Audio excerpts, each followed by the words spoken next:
Well, since there's a lot of talk about the recent Kentucky Derby, don't forget, at one time Las Vegas was in the horse racing business. Back in the 50s, hotels were popping up along the Strip, and less than a mile from there, workers were building a state-of-the-art thoroughbred racetrack.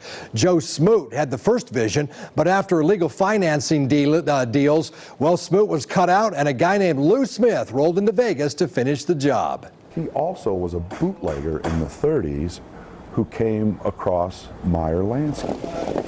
And there's the Vegas connection. Lansky convinced the mafia to place Bugsy Siegel in charge of Las Vegas and became a major investor in the Flamingo. His buddy Smith pumps $3 million more into the project, and the Las Vegas Park is born. They build it right where the Country Club, LVH, and Convention Center now sit. By the time it opens September 4th, 1953, there's $4.5 million into this track. The grandstand and the jockey club are painted pink, like the Hippodromo Rosado in Argentina, a big track at the time. They didn't cut any corners. It was first class all the way. Some calling it the most modern track in the West. It had the country's only silver dollar turnstile. The soil was hauled in from an old Indian village 100 miles away. I was supposed to stay back where the horses was around the barns, but they had the best barns you could buy at that time. I mean, that was a first-class joint.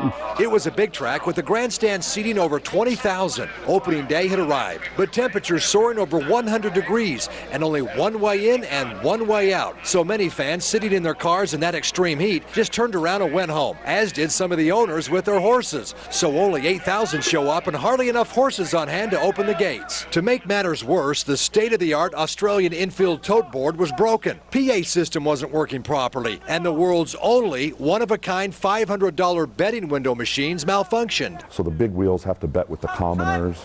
If I want to make a $1,000 bet, I got to do it, 50 times over here with Joe Schmo. Well, it's a mystery. It's a big mystery why the tote boards didn't work. There is speculation that the mob, which controlled a lot of the casinos on the Strip in the mid-50s, didn't want to see a racetrack right next to their casinos, draining customers out of the hotels, and they may have been responsible for some of these hijinks. Despite falling $150,000 short of breaking even on opening day, Las Vegas finally had its own thoroughbred racetrack. Even Hank Greenspun, who is now the main guy at the Las Vegas Sun newspaper and wrote his share of negative articles during construction, changed his tune.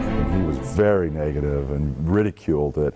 And then, of course, when it opened, he was nothing but applauding it, and hats off to Lou Smith, and this is going to be just what Vegas needs. And that's funny. Of course, don't blink, because it was gone before you knew it. Indeed, it was gone. Operation, just 13 days. Oh, we'll talk more about that tonight, 11 o'clock. But it was crazy that it was only around for 13 days as a thoroughbred racetrack. And then it turned into a NASCAR track and an IndyCar track. But there was a cool horse and a jockey associated with that. We'll talk about that tonight. Okay. 11 o'clock, all right.